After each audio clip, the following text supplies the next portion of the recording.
indeed. Additionally, she also has the presentation with the longest title tonight. This is Laura Hollis with her presentation, I Struggle. Things I struggle with when it comes to education, technology, implementation, and integration. Laura Hollis.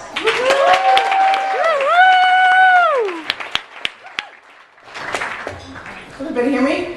All right, I'm short. Okay. Yep.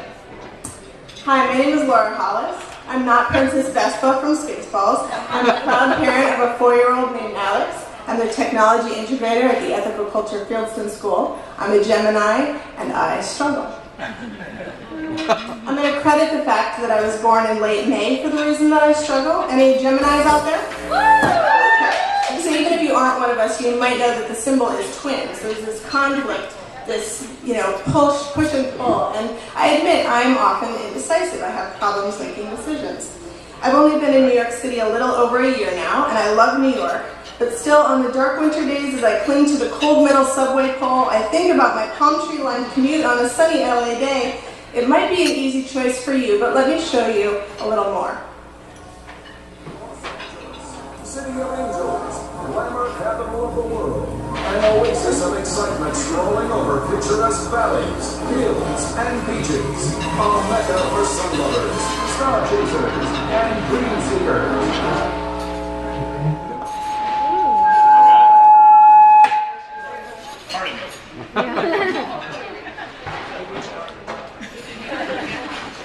Or this will not cut into your 5 minutes. Shoot it. Can we stop it? Try again. Yeah, please. About technology. I know. Anyone good with technology? I struggle.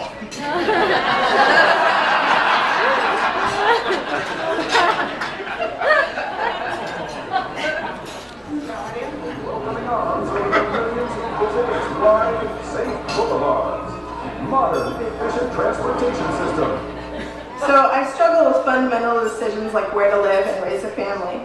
The reason I moved across the country was for the opportunity to work in an incredible school, and being in New York was just a bonus.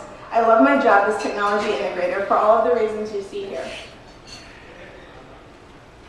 But still, I struggle. I want to focus on 3 main things I struggle with when dealing with technology, despite being an early adopter. They are old versus new, sharing versus privacy, and real versus virtual. And I wonder if any of you struggle with any of these things too. Yeah.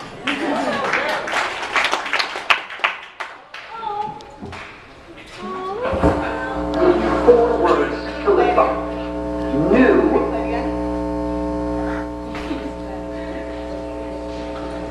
I still struggle. Anybody like How I Met Your Mother?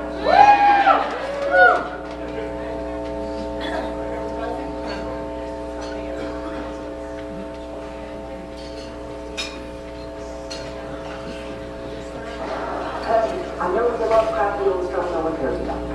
But I'm going to give you 4 words to live by. New is always better. New is always better. So nostalgia versus progress. One of the challenges of being a techie at a school is trying to sell new tools to take the place of beloved old ones. Teachers are often resistant to adopt new ways of teaching lessons. They may fear that students won't demonstrate the same outcomes as before, or they just fear change overall. I miss vinyl. Everything. So those new Star Wars movies, those are better than the old ones? Yeah. The first 3 barely mention the intricacies of intergalactic trade law. So it really isn't about new versus old, but about our jobs as leaders in educational technology to look ahead, be ready for change, compare old and new, and help students and teachers navigate through it all. We're responsible for helping teachers use tools to enrich the experiences of their digitally native students. Everybody should know this audio. Nothing? Are you kidding? 873! Johnson! Mavis! Hard! I've got money now! Millions of people look at this book every day! I hope you all know that clip. So my dad was in the Navy, and I remember my parents having a conversation every time we moved as to whether or not to list our number in the phone book. Today, many of us post family photos, tweet a passing thought, and check into locations for audiences of hundreds and even thousands. We're able to easily share resources, collaborate with others, and get immediate feedback, but how do we as educators teach students to collaborate and share online while still maintaining their privacy? These are things kids have to learn.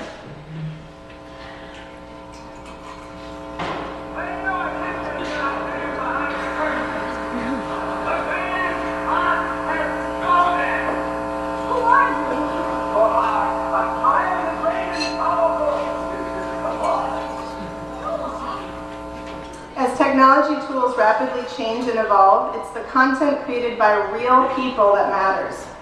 The virtual green wizard is only an illusion, but it did help the man behind the curtain by providing a great and powerful communication tool. There's a quote by Anna Quinlan: "I would be the most content if my children grew up to be the kind of people who think decorating consists mostly of building enough bookshelves."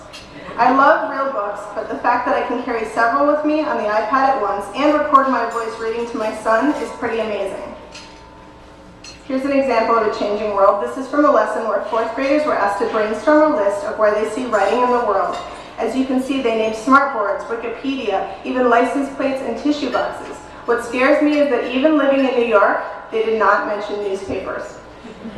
I struggle, they struggle, we struggle. The challenge is to find a balance and to embrace the struggle with colleagues every day. The answers aren't always simple, but what it is important is that we continue to ask the questions. Our time at Mohonk is valuable. We can compare notes, share experiences, and inspire each other through the struggle. I'm very excited to be here, and I hope you all enjoy the conference. I just want to tell you both, good luck. We're all counting on you.